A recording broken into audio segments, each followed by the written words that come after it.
आज हम बात करेंगे ग्वाटेमाला के एक प्रसिद्ध ज्वालामुखी विस्फोट के बारे में, जिसे डॉन के समय हुआ था। ग्वाटेमाला, जो मध्य अमेरिका में स्थित है, अपनी प्राकृतिक सुंदरता और ज्वालामुखियों के लिए प्रसिद्ध है। यहां का फुएगो ज्वालामुखी सबसे सक्रिय ज्वालामुखियों में से एक है और इसने 2018 में एक भयंकर विस्फोट किया था, जिसके बाद यह क्षेत्र चर्चा का विषय बन गया। यह विस्फोट प्रात के समय हुआ था, जिससे उसके आसपास के इलाकों में एक अद्वितीय दृश्य उत्पन्न हुआ। ग्वाटेमाला में ज्वालामुखी विस्फोट के कारण ग्वाटेमाला में ज्वालामुखी विस्फोट का मुख्य कारण यहां की भूगर्भीय संरचना है।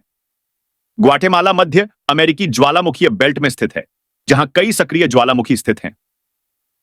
ये ज्वालामुखी पृथ्वी की टेक्टोनिक प्लेट्स की आपसी टक्कर के कारण सक्रिय होते हैं। ग्वाटेमाला का फुएगो ज्वालामुखी, जो 3763 मीटर 12,346 फीट ऊंचा है, अत्यधिक सक्रिय है और अक्सर विस्फोट करता रहता है। इसकी तीव्रता इतनी अधिक होती है कि यह आसपास के क्षेत्रों को पूरी तरह से प्रभावित कर सकता है। 2018 में फुएगो ज्वालामुखी ने एक विशाल विस्फोट किया था, जो सुबह के समय हुआ था, ठीक जैसे ही सूर्य उग रहा था।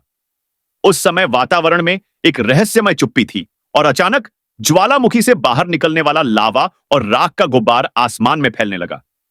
सूर्योदय के समय का यह दृश्य अविश्वसनीय था। ग्वाटेमाला की घाटियों और पहाड़ियों में यह विस्फोट तेजी से फैलने लगा। यह विस्फोट इतना शक्तिशाली था कि इससे आसपास के गांवों में भारी तबाही मच गई। राख और गैसों का गुब्बार कई किलोमीटर तक फैल गया था और लोगों की आंखों से आंसू निकलने लगे थे।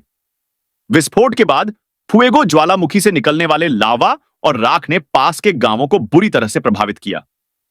जब यह विस्फोट हुआ तो यह किसी प्राकृतिक आपदा से कम नहीं था। विस्फोट से निकलने वाली गर्म गैसों और लावे ने लाखों लोगों को प्रभावित किया। रेस्क्यू टीमें तत्काल इस क्षेत्र में पहुंची, लेकिन कई लोग अपनी जान से हाथ धो बैठे थे। फुएगो के विस्फोट के प्रभाव केवल उस क्षण तक सीमित नहीं थे।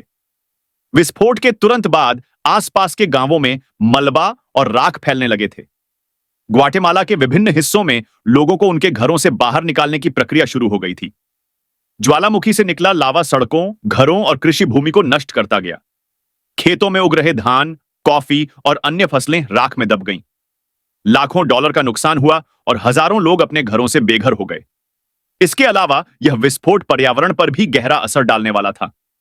भारी मात्रा में सल्फर डाइऑक्साइड और कार्बन डाइऑक्साइड जैसी गैसें वायुमंडल में घुल गईं, जिससे वायुमंडलीय प्रदूषण बढ़ गया।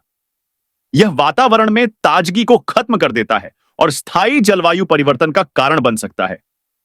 जब विस्फोट शांत हुआ और राख का गुब्बार धीरे धीरे कम हुआ, तब ग्वाटेमाला के अधिकारियों ने राहत कार्य शुरू किया। हालांकि भारी नुकसान के कारण लोग धीरे धीरे अपने घरों को छोड़ने लगे थे। राहत कार्यों में सबसे पहले प्रभावित क्षेत्रों से घायलों को निकालने का प्रयास किया गया। अस्पतालों में लोगों का इलाज किया गया और फिर सरकार ने प्रभावित इलाकों में पुनर्निर्माण कार्य शुरू किया।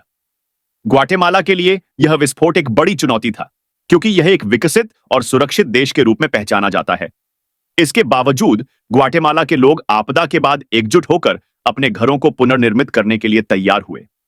सरकार ने प्रभावित क्षेत्रों के लिए अनुदान और सहायता भेजी और अंतर्राष्ट्रीय समुदाय ने भी मदद का हाथ बढ़ाया।